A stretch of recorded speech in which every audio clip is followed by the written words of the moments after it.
bringing you food and drinks. Right behind the bar. And thank you for being an orderly crowd tonight, because Trish is the bouncer and you don't want to get her pissed off. You really don't, because it's not, she's part American Indian, it'll go nuts in here, don't. It's no good. That's how we maintain our license here, because she's part Native American. You ready for your next comic? Are you ready for your next comic? Coming to the stage, here is funny man, Martin Conneely.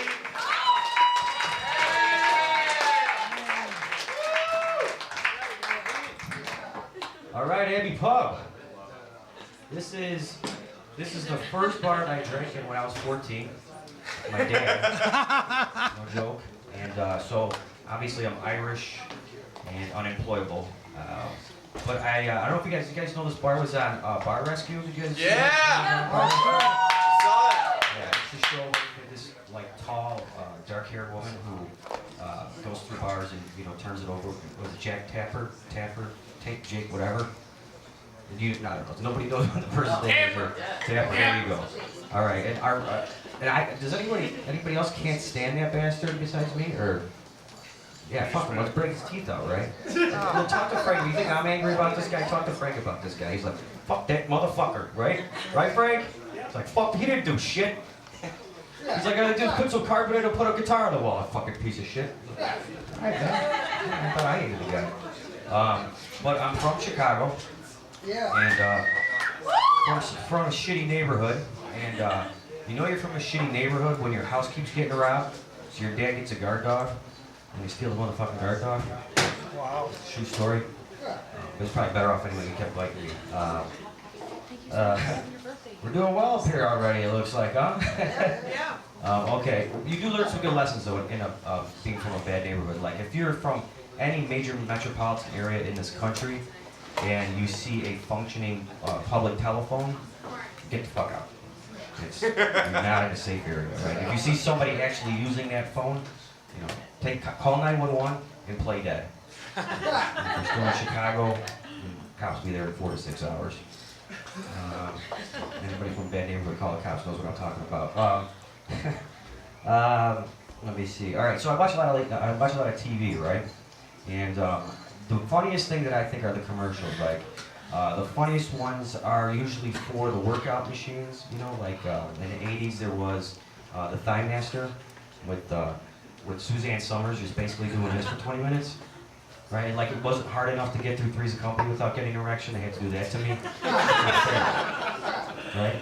And then they're always like, every 15 years or so, they have like a sexually oriented machine, just like a sex machine. Like there was that. Then like 15 years later in the 90s, they had that pump machine type of thing. I don't even know what the name was. You put your feet up like this, put your arms out like this, and just go. You guys remember that? Basically, you're in the mall, there's like these 50-year-old women doing this fucking thing, and you're just like, am I supposed to be watching? And then the next one is the classic, the king of them all, and that's the shake weight. That's the machine that some scientists decided to invent that increases the strength of your arms to the point where you're capable of jacking off a donkey. And what I don't understand is that they don't, like, it doesn't come with a bottle of like lube or lotion or something, because you got somebody with that much strength doing that to you, there could be some major damage. I don't know, it's just the way I see it. So then, the other ones I like is the one for the Tempur-Pedic mattress. Now, there's a few Tempur-Pedic mattress commercials. The one I'm talking about has 4 things in it, okay? There's a Tempur-Pedic foam mattress. There's the guy who can't sleep at night. On the edge of the bed, there's a glass of wine. In the background is this guy's fucking wife jumping up and down on the bed. Now, I am not a mattress engineer, and I'm not a sleep expert. But I'm pretty sure the reason this poor bastard can't sleep at night has nothing to do with the mattress and everything to do with the fact that his wife is fucking insane. Right? Because, I'm not married, but from what my understanding is, there's absolutely no reason to be jumping up and down on anybody's bed. I don't know. My only advice to him is take that glass of wine, slam it down, smash it on the nightstand, and stare at death with it, because that's the only way you're getting it. That's the only way you're getting any peace. And then the last one is probably the most famous infomercial of all time, and that's the one for the starving kids in Ethiopia, where the little kids are laying in the dirt with their distended stomachs, and there's flies crawling all over their face, inside their mouth, and everything. I don't think those kids are really that hungry. Because if you were really that hungry, you would eat the fucking flies. Right? I'm sitting there drunk while watching this thing on TV. I'm like, eat the flies, they're right in your mouth. Eat the fucking flies, you won't be hungry. Oh, what? Dude, has anybody seen the movie Alive? Okay? It's a true story based on a rugby team that crashed in the mountains, all right? These guys ate each other for a year, okay? They resorted to cannibalism of their own friends, and this motherfucker can't eat a fly? A lazy bastard, he deserves to die. Not getting my 15 cents a month, I'll tell you that much. So I went to, no, it's not wrong, it's right. It's like slapping Jesus in the face. He's like, oh, I see you're a hungry little kid. I'm gonna make this little protein pack and I'll put wings on it, land it right on your fucking face. Just grab it and put it in there. No. So he puts legs on it. He's like, I'm just gonna make that thing crawl right into your mouth. No, all you gotta do is chew. Still no. Just slap Jesus in the face, little kid. All right, anyway, so I went to NIU in DeKalb, Huskies, Orange Bowl, first MAC team ever.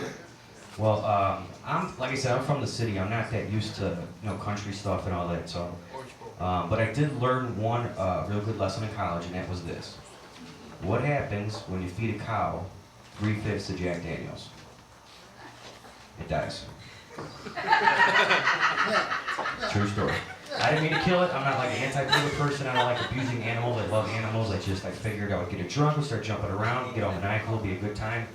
Not what happens. Just falls over and that's all she wrote. All right, so I got to ask the ladies. Okay, I gotta make it quick. Okay. So obviously I don't have a girlfriend.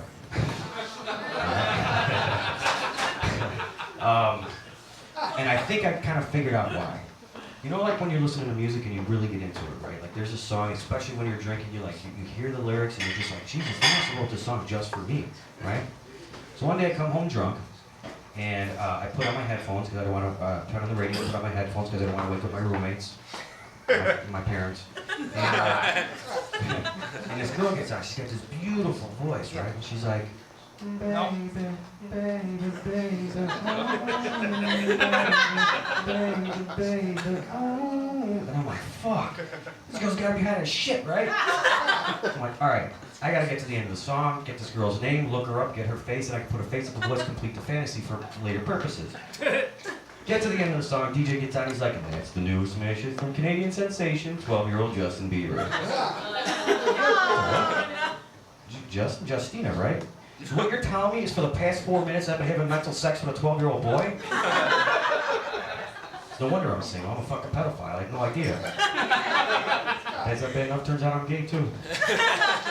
All right, ladies and gentlemen, let's give it up for your host and the Abbey.